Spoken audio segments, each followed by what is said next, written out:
Karakteristik individual adalah ciri unik yang membedakan individu dengan individu lainnya. Faktor-faktor yang mempengaruhi adanya keragaman individual, yang pertama, natur, yaitu pembawaan yang bersifat alamiah. Karakteristik individu yang dibawa sejak lahir diwariskan dari keturunan. Yang kedua, nurture, yaitu karakteristik individual yang diperoleh dari pemeliharaan.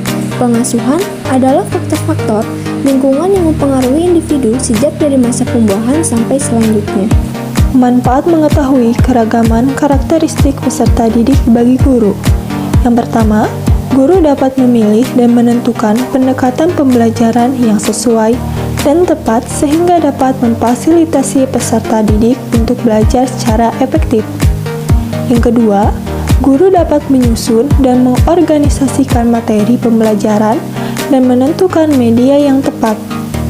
Yang ketiga, guru dapat memotivasi dan membimbing peserta didik sehingga dapat mencapai prestasi yang optimal sesuai potensinya. Berbagai jenis keragaman karakteristik individual peserta didik.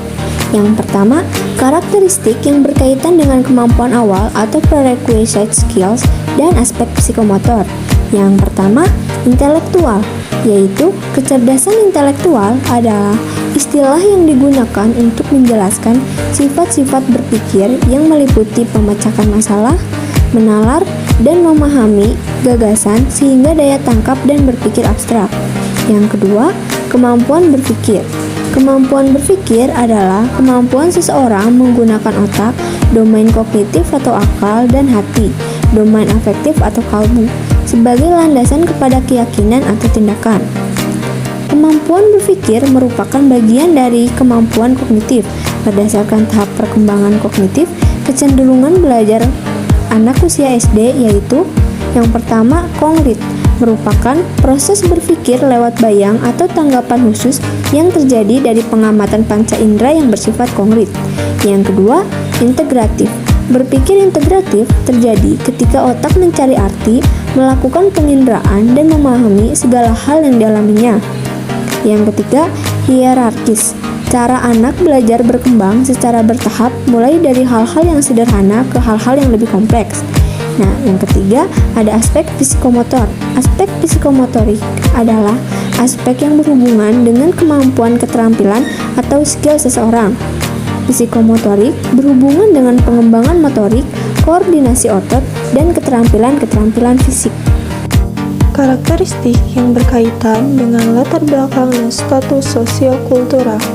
Yang pertama, aspek latar belakang, yaitu latar belakang ekonomi, latar belakang pendidikan orang tua, latar belakang proses kelahiran, latar belakang pekerjaan orang tua, dan latar belakang pola asuh orang tua.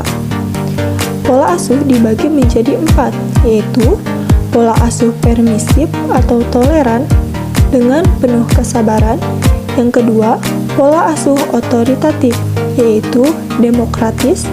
Yang ketiga, pola asuh otoriter, yaitu aturan orang tua yang kaku dan harapan tinggi untuk diikuti anak tanpa syarat.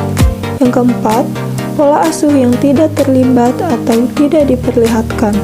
Karakteristik yang berkaitan dengan perbedaan-perbedaan kepribadian. Kepribadian adalah keseluruhan pola atau bentuk tingkah laku, sifat-sifat, kebiasaan, kecakapan, bentuk tubuh, serta unsur-unsur psikofisik lainnya yang selalu menampakkan diri dalam kehidupan seseorang. 4 kepribadian menurut Florence Littler. Yang pertama, sanguinis adalah tipe kepribadian energik, ramah, memberikan kesan ceria dalam kondisi apapun dan suka memotivasi orang lain. Yang kedua, koleris adalah tipe kepribadian yang memiliki sikap tegas, berorientasi pada tujuan, dan dapat mengatur sebuah tindakan dengan cepat.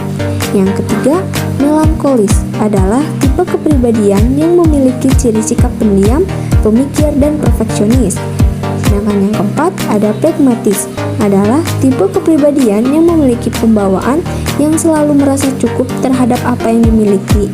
Sederhana, mencari kedamaian dengan lebih banyak diam, tidak mudah bergaul, dan mudah menyeimbangkan diri mereka sendiri. Jenis kepribadian menurut Carl Gustav. Yang pertama, introvert. Tipe kepribadian ini yang berfokus pada diri sendiri dan lebih suka menyendiri. Yang kedua, extrovert, yaitu tipe kepribadian yang cenderung menyukai kehidupan di luar, yang lebih suka berinteraksi dengan orang dan lebih terbuka. Yang ketiga, ambivert. Terima kasih. Tara Sulistia Putri. Nama aku Anggi Ratnasari. Nama aku Suci Wigalina.